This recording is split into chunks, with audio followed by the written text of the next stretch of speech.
Assalamualaikum warahmatullahi wabarakatuh. Alhamdulillahilladzi nahmaduhu wa nastaghfiruhu wa na'udzu billahi min syururi anfusina wa min sayyiati a'malina.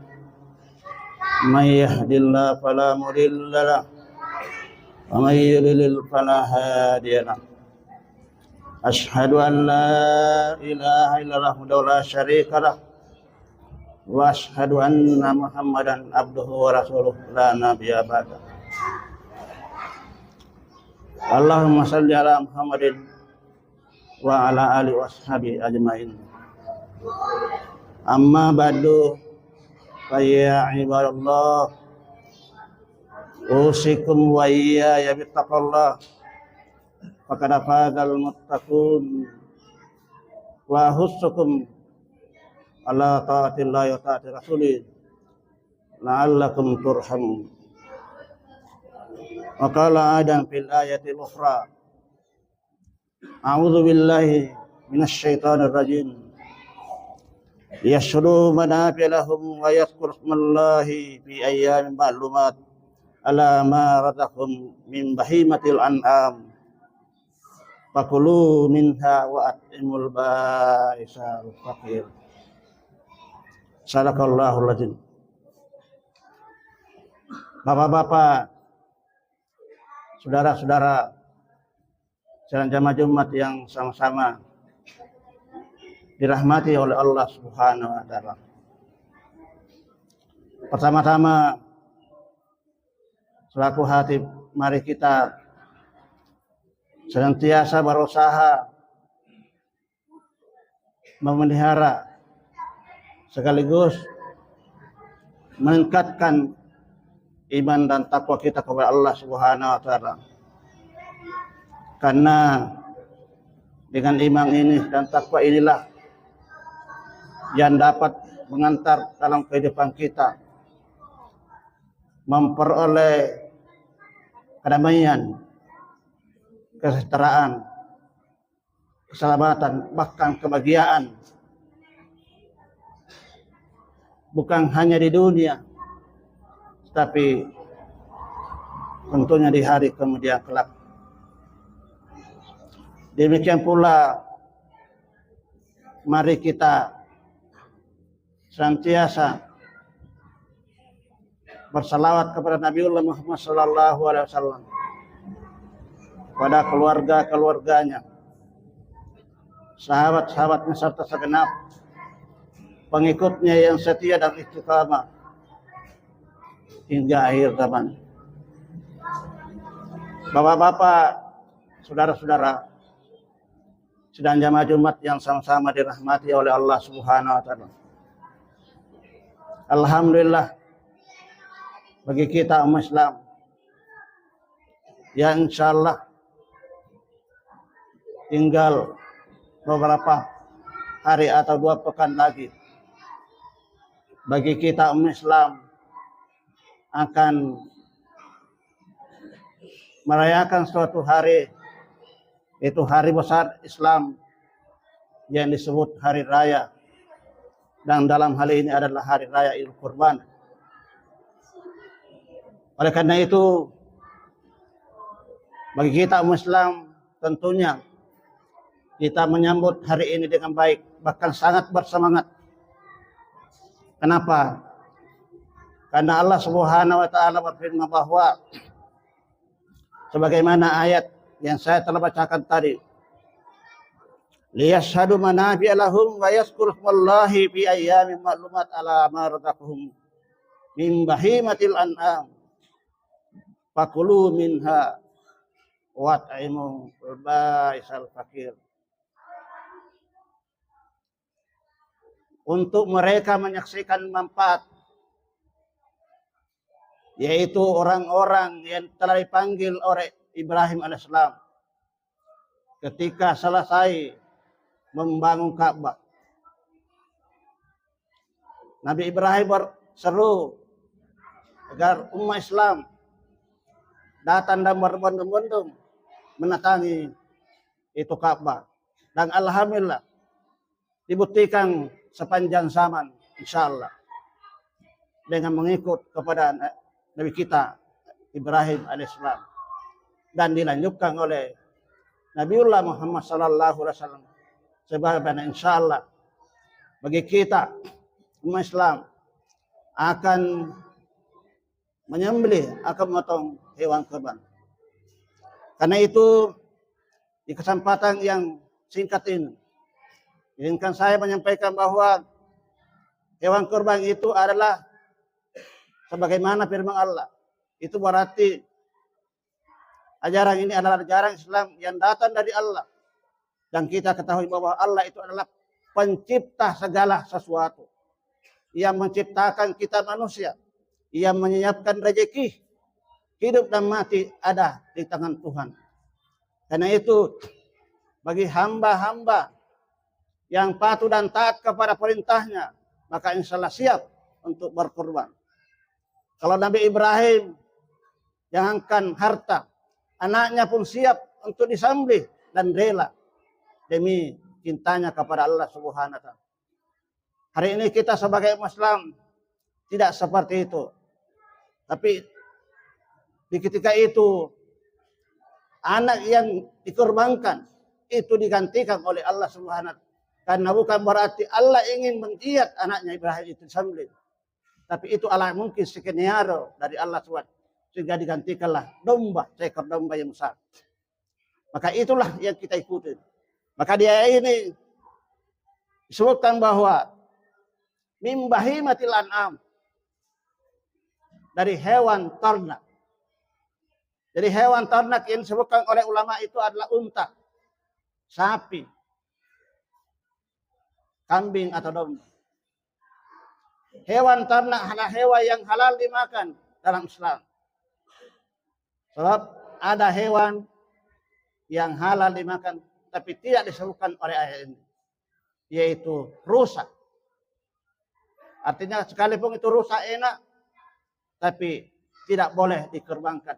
Sebab jangan sampai ada orang yang berusaha untuk pergi berburu dan mendapatkan itu, lalu itulah yang dikorbankan. Itu adalah tidak sah. Oleh karena itu bapak-bapak, saudara-saudara, hewan kurban inilah unta, sapi, kambing atau domba. Dan kita telah terbiasa bahwa ketika kita berkorban dengan sapi 7 orang, kambing atau domba 1 orang. Tapi yang paling penting mengapa Allah Subhanahu wa taala ini memerintahkan berkorban dengan hewan? Ternyata pada hewan kurban itu, pada hewan binatang yang dikorbankan itu memiliki sifat-sifat yang tercela dalam ajaran Islam. Sifat apa antara lain? Adalah sifat rakus, sifat kikir, dan segala macam bentuk-bentuk sifat yang dapat memungkinkan terjangkit oleh manusia. Dan kalau manusia memiliki sifat rakus misalnya saja, maka ini berbahaya dalam hidup bermasyarakat, dalam hidup beragama. Kenapa? Karena boleh jadi orang itu karena mungkin kuasa atau memiliki kekuatan tertentu sehingga anun natawa an nataun, segala tidak mengenal halal dan haram, yang penting banyak yang dia miliki, dia dapat. Oleh karena itu seperti yang kita ketahui bersama bahwa orang pergi berhaji, melontar jumrah, sebenarnya yang dilempar itu adalah setan. Dan boleh jadi yang paling penting kita lempar keluar adalah sifat-sifat setan yang ada bercokol dalam diri orang yang berhaji itu. Oleh karena itu, alhamdulillah bagi saudara-saudara kita yang menunaikan ibadah haji, semoga saja mereka mendapatkan haji mabrur dan umrah mabrur. Dan bagi kita yang belum sampai dipanggil oleh Allah Subhanahu wa taala sebuah manusia, semua umat Islam untuk mendatangi Ka'bah sebagaimana panggilan Ibrahim tadi. Oleh karena itu bapak-bapak, hewan kurban ini Bagi kita Muslim yang tidak pergi berhaji, itu disunatkan untuk berkorban. Bahkan dalam sebuah hadis bahwa siapa yang memiliki kelapangan lalu tidak berkorban, maka jangan sekali-kali mendekat ke tempat salat kami. Oleh karena itu, sudah barang tentu kita umat Islam berusaha, berniat bagaimana, apakah kita dalam bentuk arisan atau dicicil dari 12 bulan sehingga sampai pada hari hanya cukuplah untuk seekor kambing, cukuplah untuk 1 ekor sapi untuk 7 orang. Itu berarti orang-orang yang telah syukur atas nikmat Allah Subhanahu wa taala. Karena betapa bahagianya orang yang berkorban. Kenapa bahagia? Karena memberikan sesuatu yang sangat berharga. Oleh karena itu disebutkan liyashfa'u wa nafi'lahum, untuk mereka menyaksikan manfaat. Manfaat apa yang dapat diperoleh? Manfaat yang dapat diperoleh orang yang memberi itu bergembira, dan juga orang yang diberi adalah bergembira. Oleh karena itu terjadi hubungan harmoni dalam hidup bermasyarakat antara satu lainnya. Jika masih ini para narba tahu, inilah yang kita kehendaki antara satu dengan antara umat Islam bahkan umat lain.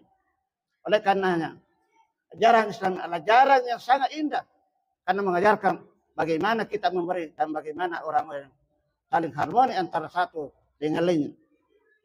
Bapak-bapak, saudara-saudara, sudah jemaat-jemaat yang sama-sama dirahmati oleh Allah Subhanahu. Kemudian perlu kita ketahui bahwa di dalam berkorban itu wa yazkuru asmallah, disebutkan nama-nama Allah. Oleh karena itu tukang potong sudah barang tentu memiliki, sudah punya pengalaman doa-doa yang terbaik. Paling tidak Bismillahirrahmanirrahim.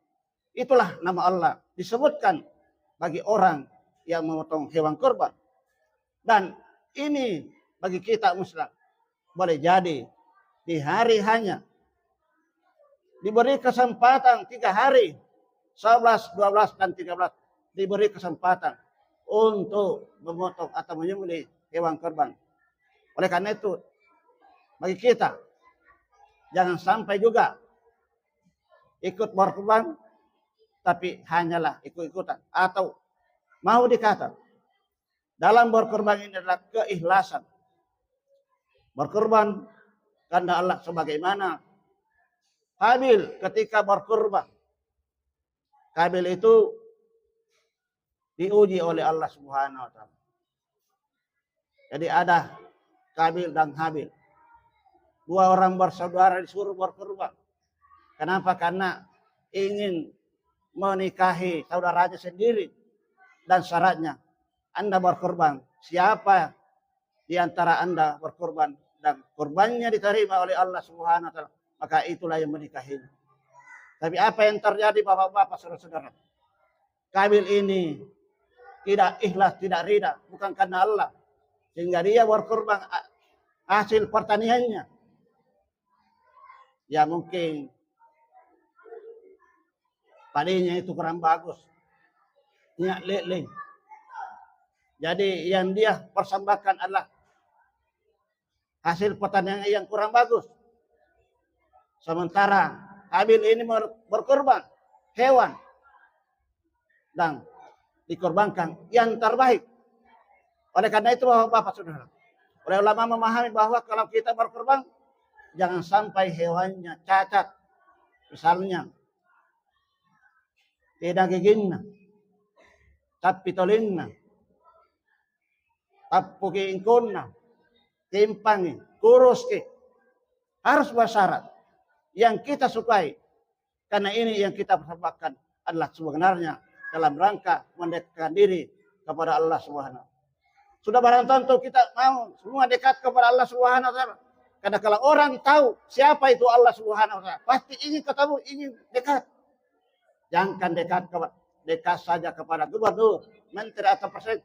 Gembira sekali bagi orang yang dekat kepada, apalagi kita dekat kepada yang maha kuasa, yang maha pemberi, yang maha kaya, yang maha pemurah, dan maha segala-galanya. Karena itu Bapak-bapak, satu kesempatan ini untuk berkorban, memotong hewan seperti apa yang saya katakan tadi, itu harganya tidak banyak. Dan kalau orang cerdas, maka dia mencicil bagaimana supaya dia bisa berkorban. Karena berkorban adalah suatu ujian dari Allah Subhanahu wa taala. Dan yang diuji adalah harta jiwa. Karena jawab Bapak, saudara tentu kita semua berniat atau bagaimana upaya kita paling tidak ingin berkorban, dan kalau berkorban alhamdulillah, kalau tidak berkorban karena memang tidak memiliki kemampuan, karena hanya orang-orang yang memiliki kelapangan harta itulah yang dianjurkan. Oleh mayoritas ulama mengatakan bahwa berkorban ini adalah hukumnya sunat muakkadah. Sunat muakkadah artinya mendekati wajib hukum. Oleh Imam Hambali dalam menurut kebiasaan kita di Indonesia bahwa hewan kurban itu dibagi atas 3. Sepertiga untuk berkorban. Bahkan oleh Imam Syafi'i mengatakan sunnaki nakan renjoy kurban. Sunnaki dimakan hewan kurban itu. Dan oleh Imam Hambali bahwa boleh dibagi 3. Sepertiga untuk dirinya, sepertiga untuk teman-teman, tetangga, dan siapa saja, dan sepertiga bagi orang-orang yang fakir atau miskin. Al-fakir, al-bais. Al-bais, al-fakir. Orang-orang yang sengsara dan fakir. Inilah yang lebih berat. Oleh karena itu, bapak-bapak, bapak yang telah memiliki kelapangan harta, boleh dia berkorban dan semuanya diserahkan kepada fakir. Itu lebih utama. Menurut Imam Abu Hanifah, itu lebih utama. Tapi boleh juga dia memakan semua. Tapi saya kira bagi kita bapak-bapak telah terbiasa makan daging. Bahkan kadang-kadang dokter berkata, dia makan ngari dulu daging. Sebab kalau banyak daging dimakan, bisa tensitas, kolesterol naik. Alhamdulillah, kita semua insya Allah akan menghadapi hari kurban ini. Bersemangat dalam rangka menyambut hari raya kita. Karena sebagaimana Allah Subhanahu wa taala ayat yang saya telah bacakan tadi bahwa di dalam kurban ini ada manfaat yang luar biasa. Manfaat ya ada manfaat spiritual dan manfaat sosialnya. Bagaimana kita orang yang berkurban, kita sendiri yang tahu mampu atau tidak, dan Allah SWT. Orang lain tidak tahu. Jadi untuk mengukur kemampuan berkurban ada yang bersangkutan, apakah mampu atau tidak. Dan Allah tentu tahu, lebih tahu daripada kita. Karenanya, seperti apa yang saya katakan tadi, yang disunahkan, yang diperintah ini adalah hanya orang-orang yang mampu. Oleh karenanya, bapak-bapak, bersyukurlah kalau kita berkorban. Karena itu bukti dan ketaatan kita kepada Allah Subhanahu wa taala. Semoga saja kita yang hadir di tempat ini, masjid ini, keluarga kita, anak istri kita, tetangga kita, mendapatkan rezeki yang halal dan kita relakan, ikhlaskan untuk dibelanjakan seperti di jalan Allah ini dalam rangka berkorban untuk memenuhi perintah dan ketaatan kepada Allah Subhanahu wa taala. Sebagaimana ayat yang saya bacakan. Liyashhadu manafi'a lahum wa yadhkuru smallahi fi ayyamin ma'lumat ala ma razaqahum min bahimatil an'am. Fakulu minha wa'imul ba'isal fakir. Untuk mereka masyarakat. Manfaat bagi mereka dan menyebut nama Allah pada hari-hari yang telah ditentukan itu, yaitu hari hanya dan 11 Dzulhijjah. Dari rezeki yang Allah berikan dari binatang ternak, maka fakulu makanlah. Jadi orang yang berkorban boleh makannya, bahkan disunatkan oleh menurut Imam Syafi'i, Hambali dan Imam Malik disanjurkan. Dan wat'imul ba'isal fakir, dan berikanlah makan orang-orang yang al-ba'is sengsara dan orang-orang yang fakir. Bahagialah kita terjadi hubungan antara orang yang memberi dan orang yang diberi dengan ajaran kurban ini. Semoga saja kita semua akan menikmati apa yang dibawa oleh Nabiullah Muhammad SAW. Kita mendapatkan rahmat dan maghfirahnya, ampunan dan Allah yang kita selalu tetap ada dalam lindungan Allah Subhanahu wa taala. Barakallahu li wa lakum fil Qur'anil azim wa nafa'ni wa iyyakum bima fihi minal ayati wa dzikril hakim wa taqabbal minni wa in tilawatahu innahu was-sami'ul 'alim. Aqulu qouli hadza wa astaghfir innahu huwal ghafurur rahim.